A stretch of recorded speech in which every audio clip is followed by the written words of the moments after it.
एक माँ के लिए उसकी बेटी की शादी बहुत बड़ा अरमान होती है और उसकी शादी का सपना उससे ज़्यादा तो उसकी माँ की आंखों में बसता रहा है।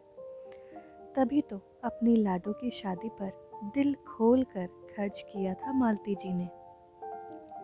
दुल्हन के वेश में अपनी बेटी की बलैयाँ लेते नहीं थक रही थी वो, और आंखों में न जाने कितने सपने सजाए नई दुल्हन ने घर में कदम रखा था। भव्या और तपन की जोड़ी बहुत जम रही थी, पर ये कैसे शब्द थे जो पिघले हुए शीशे की तरह भव्या के कानों में पड़ रहे थे। क्या कोई भी नई नवेली दुल्हन शादी की पहली रात अपने पति से ऐसे शब्द सुन सकती है? उस नवोड़ा की क्या हालत होगी जब उसका पति उससे कहे कि मैं आपको एक पत्नी का अधिकार नहीं दे पाऊंगा, लेकिन मैं सम्मान ज़रूर दे पाऊंगा।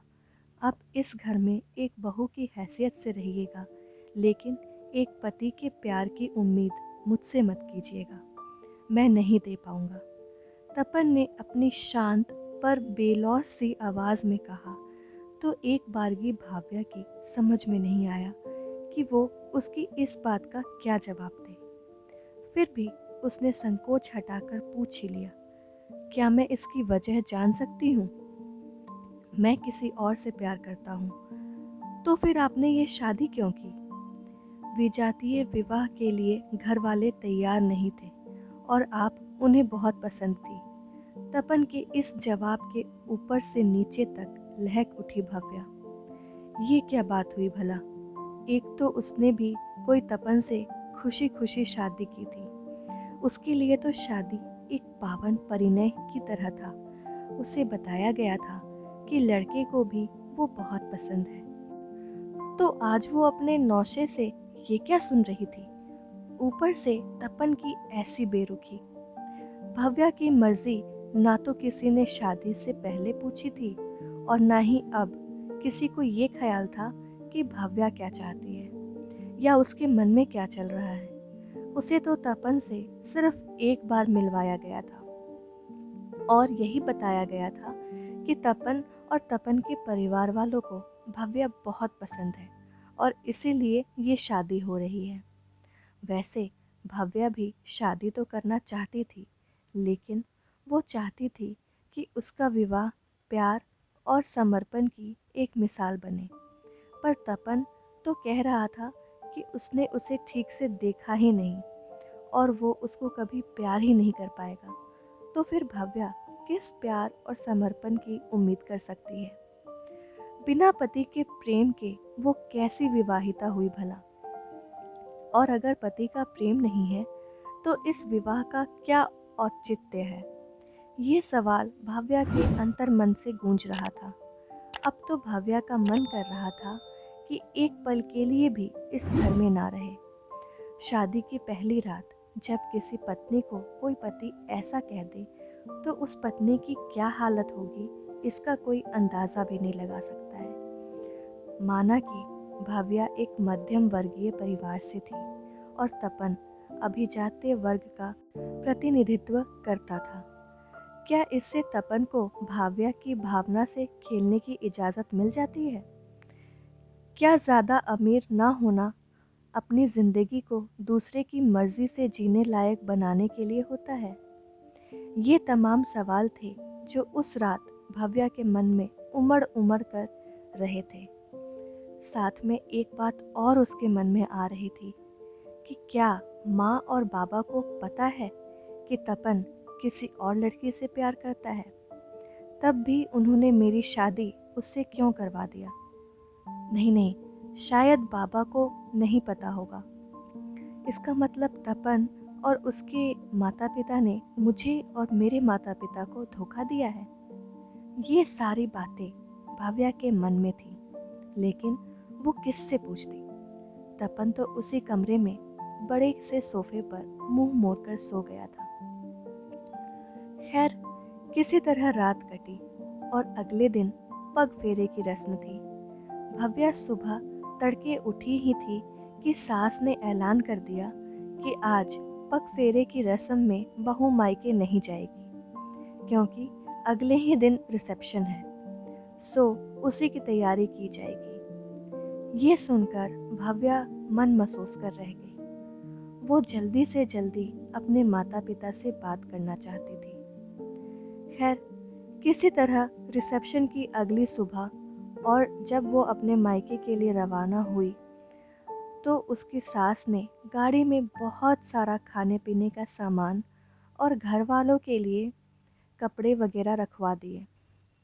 ये सब देखकर भव्या को समझ नहीं आया कि अभी तो शादी पर इतने कपड़ों का आदान प्रदान हुआ था, फिर से कपड़े क्यों दिए जा रहे हैं। गाड़ी में बैठने के थोड़ी देर बाद ही भव्या को मालूम पड़ गया कि ये सब तामझाम किस लिए था। जब तपन ने उसे बड़े धीमे स्वर में कहा कि अपने मायके में किसी को मत बताना कि मैंने तुम्हें अपनी पत्नी का दर्जा अधिकार नहीं दिया है और मैं किसी और से प्यार करता हूँ। बस ये समझ लो कि ये शादी एक ऐसा समझौता है जो आजीवन चलेगा। मेरे माता पिता कभी भी मेरी उस लड़की से शादी करने को नहीं मानेंगे जिसे मैं प्यार करता हूँ। तुम्हें मेरे यहाँ खाने पहनने की कोई कमी नहीं होगी। तुम जैसे चाहो वैसे रह सकती हो, बस अपना मुंह मत खोलना। सुनकर मजबूर भव्या अपना मुंह बंद रखने के लिए विवश हो गई और सोचने लगी कि सच शादियाँ मजबूरी में की जाती हैं तो ज़िंदगी कितनी मुश्किल हो जाती है।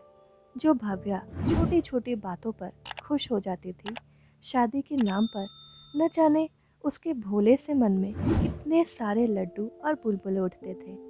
वो बिल्कुल शांत हो गई थी। मायके में उसका बुझा बुझा चेहरा बहुत कुछ कह रहा था, लेकिन वो बार बार माँ के पूछने पर टाल जाती थी। तो माँ भी क्या करती। आखिर माँ से नहीं रहा गया तो उन्होंने खुलकर पूछ ही लिया। फिर भव्या ने भी रो रो कर अपने मन की बात माँ के सामने रख दी। जब पूरी बात पता चली तो माँ ने कहा, अब तुम्हारी शादी हो गई है तो अब तुम्हें जैसे भी हो उनके साथ ही निभाना होगा। पर भव्या ने कहा, नहीं, मैं वहाँ नहीं जाऊँगी। जहाँ मुझे प्यार और सम्मान नहीं मिलेगा मैं वहाँ नहीं जाऊँगी। उसकी आवाज़ की दृढ़ता के सामने माता पिता ने कुछ नहीं कहा। पर तुम ये मत भूलो कि तुमसे छोटी 2 बहनें और हैं। अगर तुम इस तरह से मायके में रह जाओगी तो उन दोनों की शादी में भी नहीं होगी। ये भव्या के उस पिता के शब्द थे जो उसे बहुत प्यार किया करते थे, पर अब वो एक मजबूर पिता थे और भव्या ये अच्छी तरह से जानती थी कि इस समाज में शादीशुदा बेटी का मायके में रहना बिल्कुल अच्छा नहीं माना जाता। जितनी कुंवारी बेटी खटकती है उससे कहीं ज़्यादा शादीशुदा या तलाकशुदा बेटी समाज की आंखों में खटकती रहती है। पर फिर भी उसने हिम्मत जुटाकर कह ही दिया, लेकिन बाबा, मैं चाहे पूरी ज़िंदगी उनके घर नौकरानी बनकर रहूं, लेकिन मेरी सेवा का भी कोई मोल नहीं होगा, क्योंकि मुझे पति का प्यार और सम्मान तो कभी नहीं मिलेगा। आज अगर मैं थोड़ा सा अपने लिए खड़ी होती हूँ तो कल को मेरी एक स्वाभिमान भरी ज़िंदगी होगी और मेरी दोनों बहनें भी अपनी ज़िंदगी के प्रति, अपने हक के प्रति और अपने अस्तित्व के प्रति सतर्क हो जाएंगी, क्योंकि तपन जैसे लोग तो और भी मिलेंगे। हमें खुद को मजबूत करना होगा और खुद की अहमियत समझनी होगी ताकि हमें कोई भी इंसान दोयम दर्जे का ना समझे। आगे थोड़े विरोध से के बाद भव्या के माता पिता उसकी बात मान गए और भव्या ने अपने जीवन का संकल्प निश्चय कर लिया था कि वो अपने पैरों पर खड़ी होगी और अपनी ज़िंदगी का रिमोट अपने हाथ में रखेगी। सबसे पहले तो वो आत्मनिर्भर होकर अपना मुकाम हासिल करेगी और इस कर्म में अपनी दोनों छोटी बहनों को भी आप निर्भर बनाने में सहायता करेगी। अब भव्या के जीने की वजह बदल चुकी थी। वो अब अपने आप पर ध्यान देने लगी थी और अपने करियर बनाने की तैयारी कर रही थी ताकि वो तपन को तलाक देकर अपनी नई ज़िंदगी शुरू कर सके। तपन और उसके परिवार वालों ने बहुत कोशिश की कि भव्या उनकी बात मान ले, लेकिन भव्या ने अपने जीवन का लक्ष्य निश्चित कर लिया था। और उसे अब पता था कि आगे उसे क्या करना है। इसीलिए उसे सही समय पर उसे तलाक भी मिल गया और उसने अपने पैरों पर खड़े होकर आगे जाकर अपने मनपसंद युवक पवन से शादी भी कर ली। ऐसा कई बार होता है कि जीवन में कभी एक पल ऐसा आता है जब हमें सिर्फ अपने लिए निर्णय लेना होता है और उस निर्णय पर हमारा भविष्य निर्भर करता है। भव्या ने भी सही समय पर अपने भविष्य का कठोर निर्णय लिया, जिसकी वजह से उसका भविष्य तो संवर ही गया, साथ ही उसकी दोनों बहनों को भी जीवन जीने का अंदाज पता चल गया और अपने अस्तित्व को स्थापित करना कितना ज़रूरी है ये भी पता चल गया। शुरू में जो लोग भव्या को एक तलाकशुदा समझकर, अकेली औरत समझकर कमतर समझते थे, आज उसे एक सफल नौकरी पेशा के साथ एक कुशल गृहिणी के रूप में देखकर अपनी बहू बेटियों को उसका उदाहरण देने लगे थे। इन सब के बीच में भव्या का अपना आत्मविश्वास और उसका साहस था, जो वो समाज की गलत सोच और मान्यताओं से टकराई और खुद को विचलित नहीं करके अपना हक लिया और अपने अस्तित्व को स्थापित करने के लिए पुरजोर कोशिश की। तभी आज उसका नाम एक उदाहरण बन चुका है। आज अपने खुश रहने की वजह भव्या की मेहनत थी। उसने खुद अपनी खुशी पाने के लिए कोशिश जो की थी। वैसे कहा जाता है कि सफलता उसी के कदम चूमती है जो उसे पाने के लिए कोशिश करता है। हमारे कोशिशों में दम होना चाहिए। सफलता तो मिलकर ही रहती है। चाहे जीवन में किसी क्षेत्र में सफलता पानी हो, लगातार कोशिश, साहस और हिम्मत अगर हो तो वो दिन दूर नहीं जब सफलता का हर तमगा हमारे सिर पर होगा। दोस्तों, आशा करती हूँ आज की ये कहानी आप लोगों को पसंद आई होगी। पसंद आई हो तो इस वीडियो को लाइक, शेयर और चैनल को अगर अब तक सब्सक्राइब नहीं किया है तो सब्सक्राइब ज़रूर कर लेना। इस वीडियो को पूरा देखने के लिए आपका बहुत बहुत धन्यवाद।